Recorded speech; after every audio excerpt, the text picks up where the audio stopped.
Hello and welcome back to Gary's Garage on Tour, and in this episode we'll be continuing on my dad's Shogun.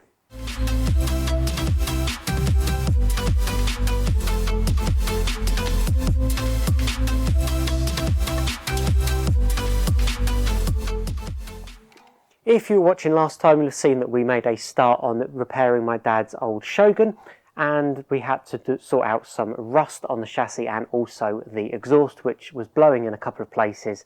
So we've put a whole new exhaust system on. We have no glamorous assistant this week, unfortunately, but I want to say a huge thank you again to Rob for popping in to help me last time. And what we managed to do that then was to tack all of the exhaust together and get the right shape and positioning of everything. So now I've got the task of going around and finishing welding up the entirety of all of those joins that we did. So the first thing I'm going to do is pull the exhaust off the car, take it over to the bench in the sections that we've made up, and then just start welding everything together.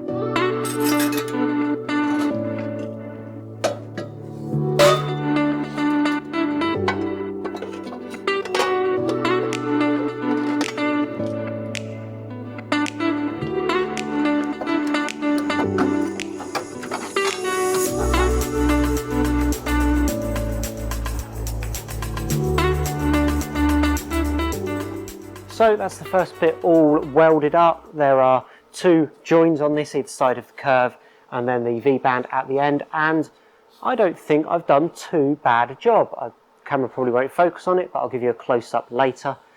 But I think that's a fairly neat set of welds, and also on the V-band as well. Again, I will give you a in-focus close-up later on. But yeah, I'm pretty happy with that. That is the tailpipe that comes out the back. Obviously I still have to cut this end down once I know exactly how I want the end to go, but I just need to now repeat that on all of the other bits of pipe that I've got. There's just a couple of joints that I'm going to leave loose at the moment and not weld up, just so that when I put the hangers on I've got a little bit of play on them, so I can just tweak it and get it in just the right position before I then tack them up under the car, then pull them off and finish welding them up. But I shall move on and do all of the joints that are tacked and can be finished off, and I'll be back with you in a moment.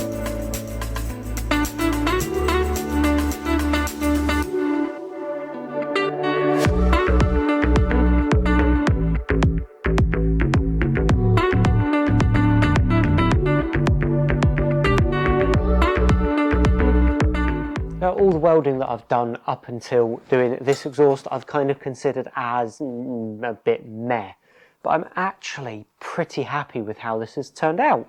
There's some really nice joins on it. Having the new bandsaw and the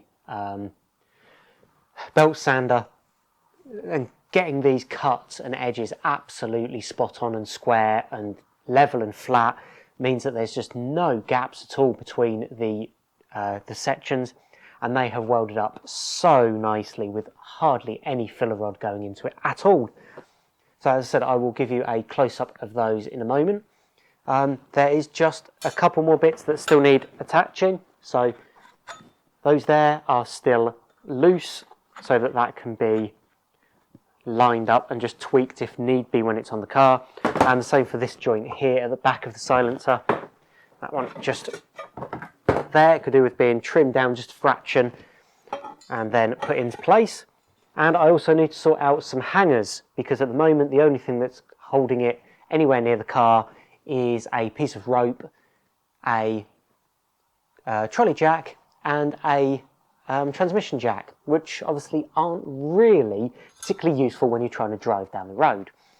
So the next thing I'm going to do is bolt this back onto the car and then have a look at figuring out where the exhaust hangers are going to go. Then I can get those tacked on and then bring them, and also tack these joints as well, and then get everything back for the final weld up before it goes on the car.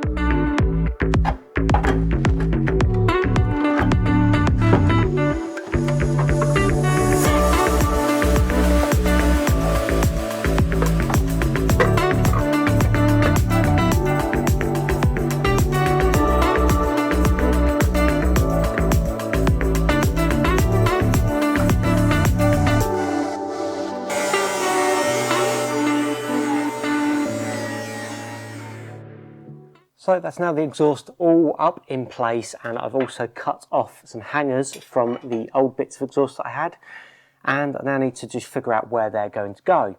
So probably start here at the first hanger, and there's one just either side here, which is obviously where this blue rope is being held. And what my thinking is, rubber, hanger, and then onto the pipe somehow, and that will be, you know, supporting across the side, and that should stop it from falling down. So let me try to figure out where these are going to go, and then I can get these tacked on and get these joints tacked together as well. Then I can pull it off and do the final welding, hopefully the final pieces of welding on the exhaust. So what I'm thinking is to put them up over the top of the pipe, and they can just swoop down a little, and these hangers, with being horizontal, should mean that they're not going to pull down as much. That's the theory. Time will tell when I actually tack it on and remove the bit of rope. So to hold it in place, I'm just going to use a cable tie or two. I'm not going to be putting too much heat into it as I do the initial tack, so these shouldn't melt.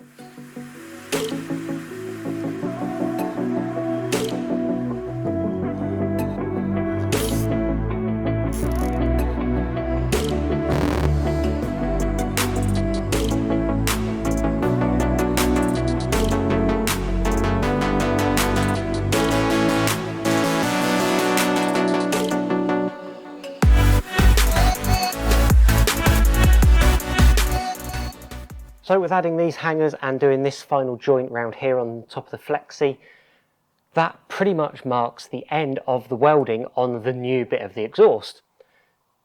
Almost. So what I still have to add is a lambda sensor bung, which will go behind the cat in this little section of pipe here. This vehicle has two lambda sensors, one before the cat and one after the cat. It's fairly common. But my Legnum doesn't, for some reason, despite being built by Mitsubishi at the same time. Very strange. And then there's also the V-band to weld onto the original Y-pipe. That's still clamped up on the car at the moment, so I'll need to whip that off and get that done. But then that will be all of the welding done, and I will be very glad to see the back of the welding. Although it has been fun, and my welding skill has definitely improved over the course of doing this. There's nothing like just practice to get better. But yeah, I'd rather not weld for a while. So yeah, let's get on and do these final couple of bits, and then we can look at getting the exhaust back on the car and move on to the final things.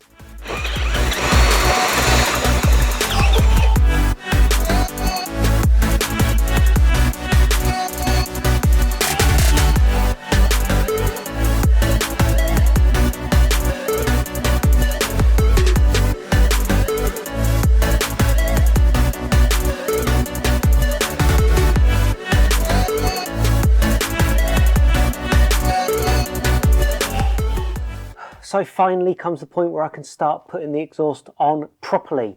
And I have a couple of new gaskets to go onto the original pipes that come off the engine. So let's get those on, get the Y pipe in, and then we can start to hook up all of the rest.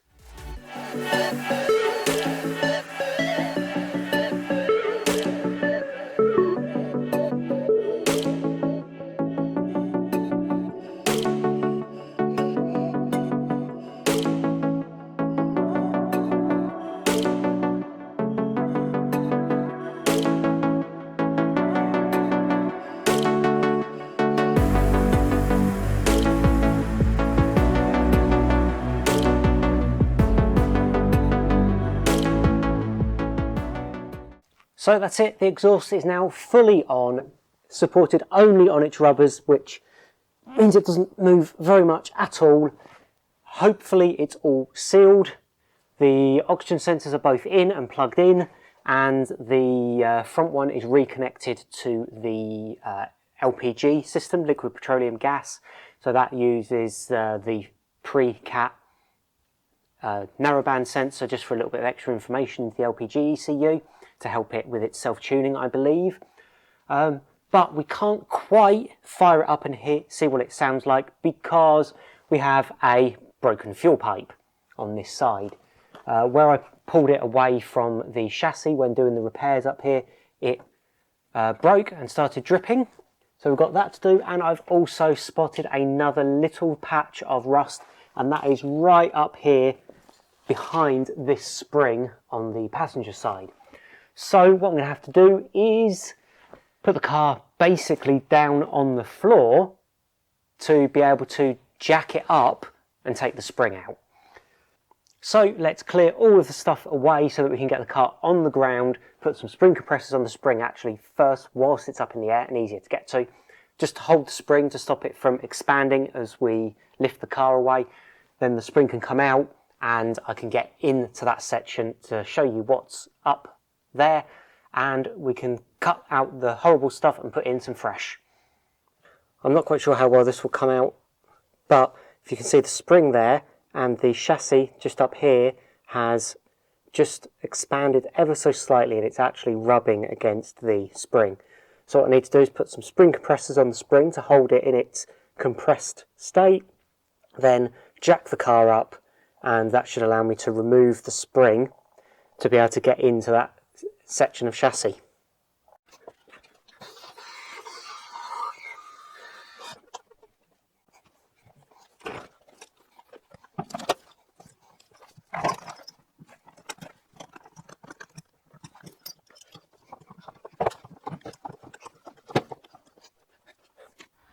So the spring is finally out, and you can probably see just to the right of that tube on the left that there's a little crack, and the light orange bit is about in the middle of the screen now, is pretty much where the spring was rubbing.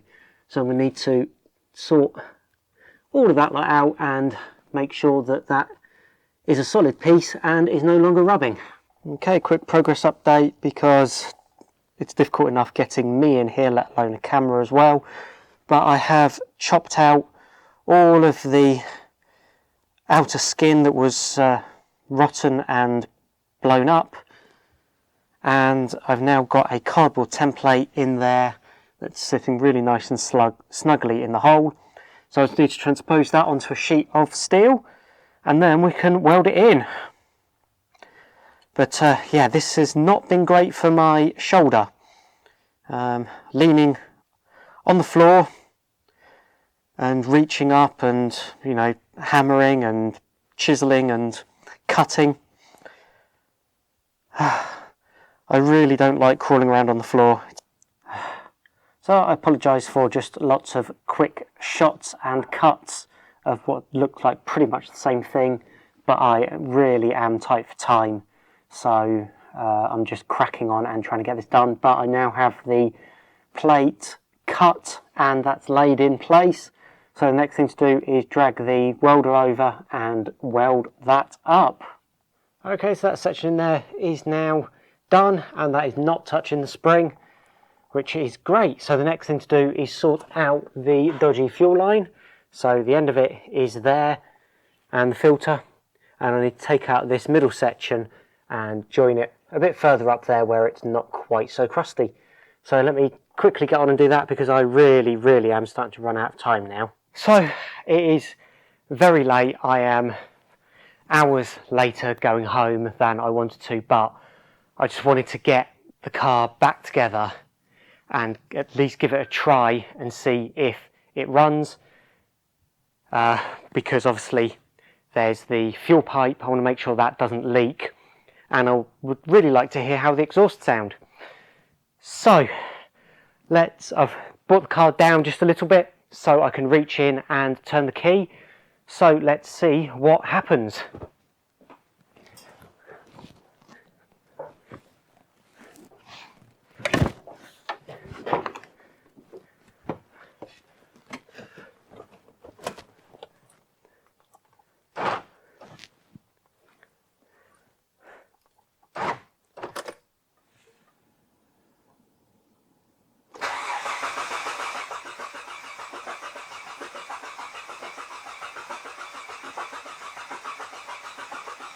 Come on, pump fuel.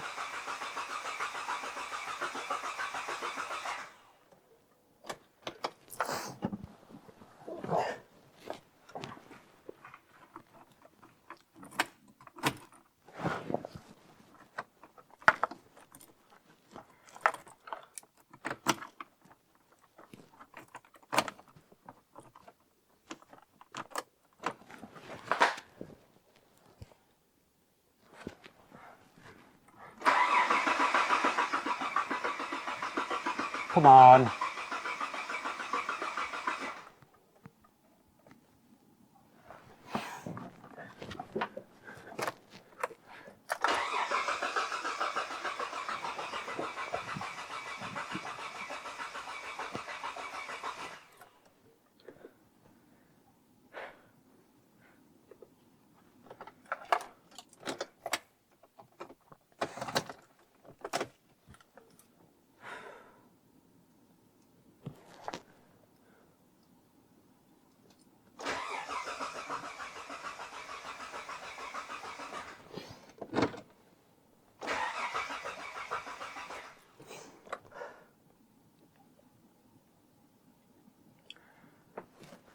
Oh, something isn't working.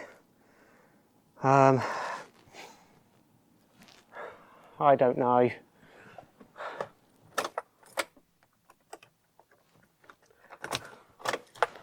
Oh, I know why. I haven't removed the Jubilee. I haven't removed the clamp from the fuel pipe.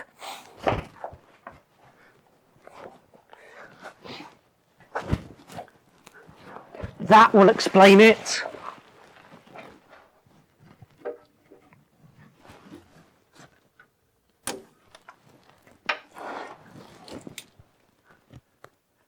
Flow, my pretty fuel, flow.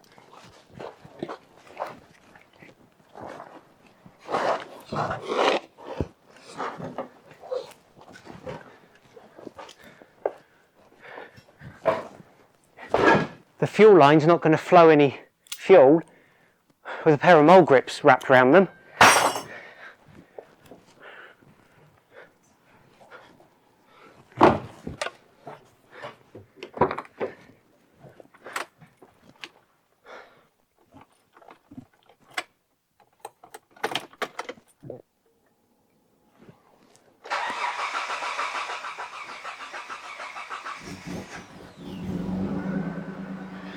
Yes!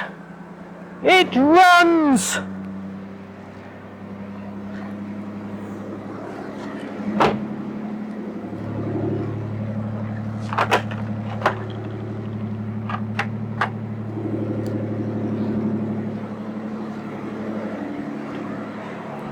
Yes!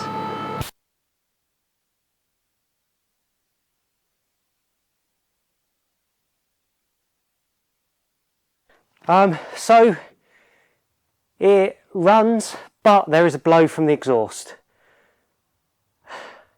I don't think it's any of my welding, but it appears to be coming from the two places that I put the brand new gaskets, which are obviously on existing flanges. So something's not quite right on that. And I don't have any exhaust paste or anything with me. Didn't bring any down with me.